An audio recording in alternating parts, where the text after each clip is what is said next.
What's up guys, welcome back to TheReviewSpace, and today I want to review Dead or Alive Ultimate for the original Xbox, in celebration of Dead or Alive 5 coming out this month. Alright, so first of all, let's take a look at the packaging of this awesome collection, and we'll get to the gameplay and all the footage later on. So, as you can see there, only on Xbox. Yes, it's an exclusive fighting game for the Xbox original. Live online enabled over there. So it's available online. Dead or Alive Ultimate Double Disc Collector's Edition. Alright, so this is the cover. It's pretty cool, very colorful, a lot of like red slash kind of pinkish orange, aura of colors. Alright, and turning to the side, Dead or Alive Ultimate.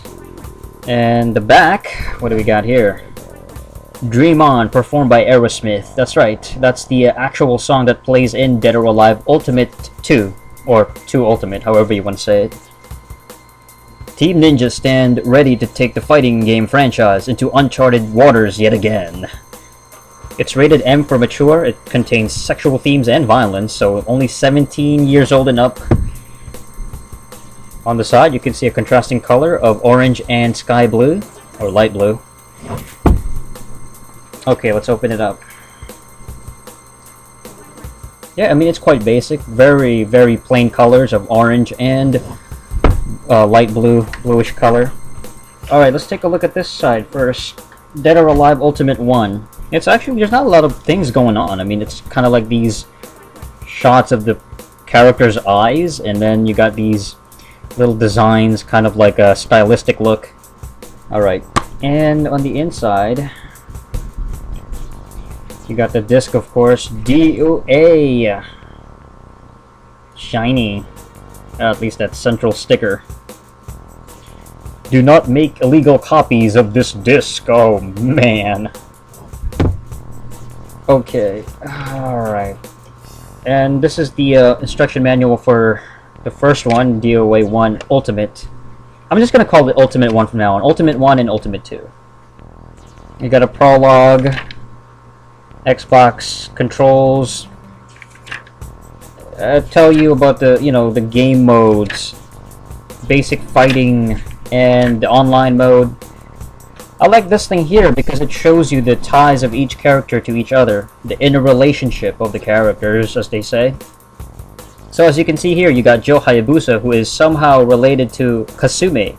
He's a close friend and a rival, and then you also have characters like, I don't know, Zack over here, who is a big fan of Alicia for some reason.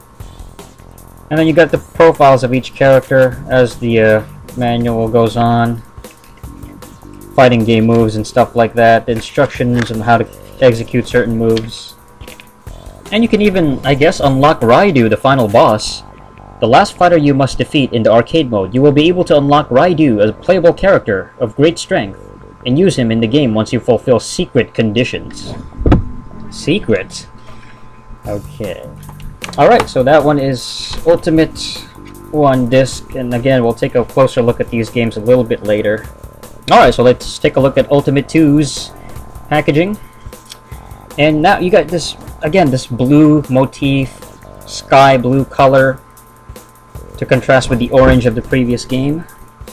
In the back, you also have this really kind of sexy, very enticing photo of, I think that's Ayane, and she's practically naked, but there's these stylistic, I don't know if that's running water or she's on a river or something, and certain parts of her body have been tastefully covered.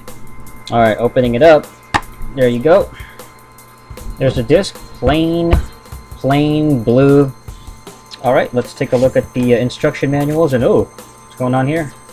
Alright, so for the manuals for Ultimate 2, it's practically identical. It shows you the controls and everything, storyline, and they should have some character profiles. Oh, they have, oh, what is this? Somehow you can also unlock these weird items over here. Items appear when you knock out an enemy or launch a follow-up attack or on an opponent who is down. Obtain items to restore health and accumulate points. There's several types of items, each with their own effect. Items disappear after a fixed period of time. So as far as the online mode of this game, you can use the Xbox Communicator headset. Participate in the virtual arcade. You will need the Xbox communicator, which is sold as part of the Xbox Live packages. Looks like you'll be able to talk trash with your opponents. Always be respectful of others. Yeah, right. That's like the last thing that people take in mind. Now this one's interesting. You got the complete move list of the characters. You got Kasumi, Genfu, Tina, and all these people. But there's an interesting one here. So let's take a look at Tina Armstrong's moves. You got jab, high kick, machine gun, middle, machine gun, elbow, knee, knuckle, arrow. She's like the wrestler of the game, you know. She has all these wrestling moves. She's got like Death Valley Bomb, Rodeo Drive, Texas Driver, Burst Cyclone. Actually, let's take a look at Zack's moves. Jab, high kick, machine gun, middle, machine gun, elbow, knee, throws, Death Valley Bomb, Rodeo Drive. This is the same exact moves as Tina. What? These aren't his moves. Wait a minute. Well, the funny thing is, the game also came with this bonus leaflet. Zack's complete move list on page 31 of the Dead or Alive 2 Ultimate Manual is incorrect. Please reference this insert for Zack's complete move list. Thank you. So they had like a massive error, and it was basically a huge, giant mistake. This is his actual move list, and they included it as a replacement for his moves there. So that's kind of a nice touch. I mean, that was thoughtful of them. Kind of dumb that they had that mistake to begin with, though. Like, it's such a professionally made item. He is the funky Muay Thai dude, definitely. And these are his real attacks. Other leaflets as well. You got Xbox Live 2 free month trial, and you also got this weird trading card or something. This one is Tina, of course. I like her front. It's very nice to look at. Alright, so that's it for the packaging of this game. So let's take a look at the actual footage of Dead or Alive Ultimate 1 and 2. Let's check it out. Well, let's start with Dead or Alive 1 Ultimate's gameplay and controls. Initially, the fighting mechanics are somewhat reminiscent of other 3D fighters like Virtua Fighter and Tekken, but there are some differences. The offensive moves are more simplistic by design and instead focus on fast-paced action and defensive moves. The combat engine used basic punches, kicks, throws, and combos to defeat your opponents, along with a counter system that rely on fast reaction. If timed correctly, you can either push back an opponent or perform some kind of offensive counter. You win matches either by health depletion or knocking them out of the ring, similar to Soul Calibur. There are environmental danger spots that send your opponent hurling through the air, allowing for some well-timed juggle combos. Dead or Alive 2 Ultimate's gameplay is very similar to 1, with some noticeable changes. The action feels faster and even more chaotic, especially with the addition of Tag Battle.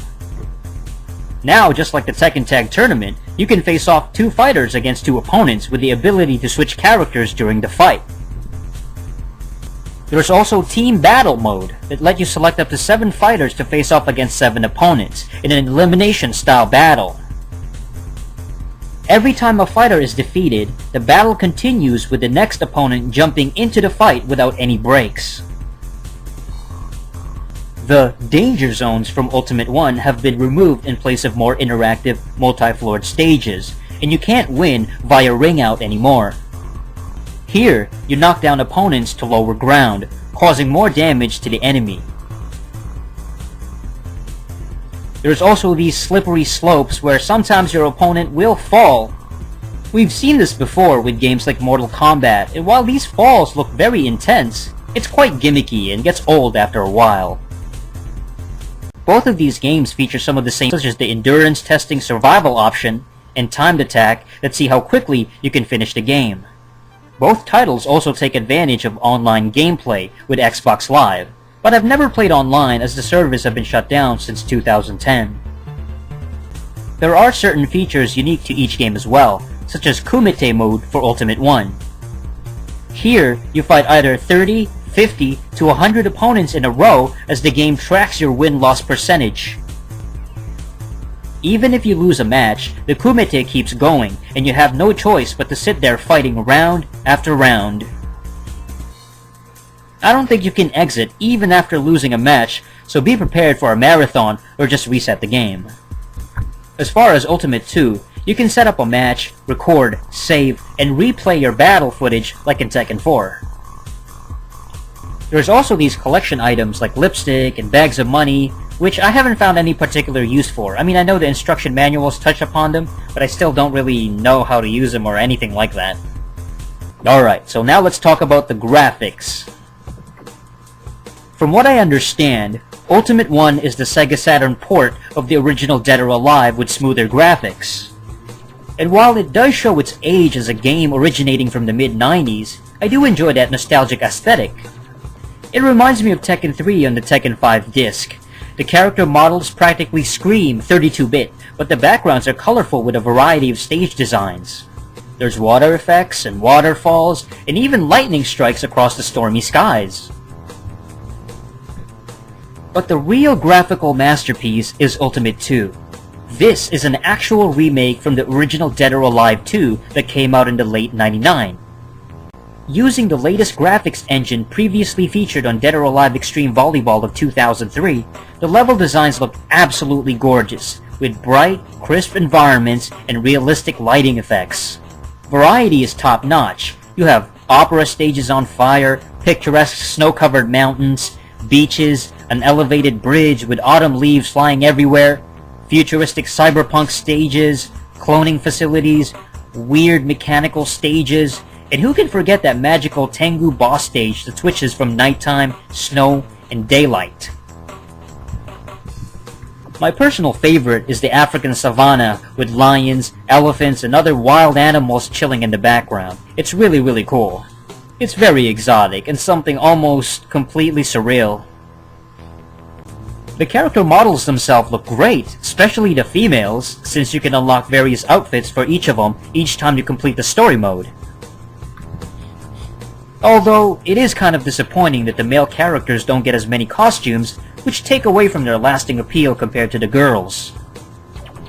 I love customization in fighting games, and prefer both genders to have equal amount, such as the Tekken games or Soul Calibur. There's even a watch mode that's sort of a CPU demo. It pits characters against each other for your own viewing pleasure. The stylistic camera is carefully placed on the fighter's movements, with the idea of watching the buxom Dead or Alive girls in skimpy outfits and bikinis. I know it's supposed to be fan service, and that's what the series have built its reputation on. Heck, even the girls in Ultimate 1 have the option to toggle bouncy boobies, you know, breast physics. So, of course, the girls do look hot, but it's just distracting when two people are beating the living crap out of each other, bikini-laced or not. Still, Ultimate 2 remains one of the best looking 3D fighting games of all time. Both games look quite impressive, but Ultimate 2 is on another level. Alright, so let's move on to sound and audio. The music for each game is quite different. In Ultimate 1, there's no doubt it came from the 90s. Those distinct pings and electrical guitar riffs are straight out of the Bill Clinton era. Ever played Ninja Turtles 4 for Super Nintendo? Or how about Mega Man X? Yep, Ultimate 1's music sounds just like those games, meaning it's actually quite catchy and memorable. There's a few tunes that really stick out, such as the Select Character / Raidu theme music. Some songs have an Asiatic twang to them, like Leifang and Hayabusa. Ultimate 2 is more electronic driven with generic beats and rock riff overtones. The soundtrack for both provide energetic sounding fighters, but Ultimate 2's music volume is kind of low. You gotta turn down sound effects and voices to around 40% to actually hear the soundtrack a little bit better. A few stages have more memorable songs than others, while some songs don't really fit with certain stages at all. The characters speak in Japanese with English subtitles and no English voiceovers. I can understand this with Ultimate 1, but with Ultimate 2, none of the characters actually speak English, even the ones from America? That's kind of strange. Overall, Dead or Alive Ultimate is a must-have for any fighting game fan. Simple yet technical, and chock full of modes to explore, it panders to the most basic of male urges with their beautiful graphics and fast-paced action, giving us plenty of reason to keep beating the Tengu. That's it for this episode of Review Space. Thank y'all for watching, and until next time, ciao!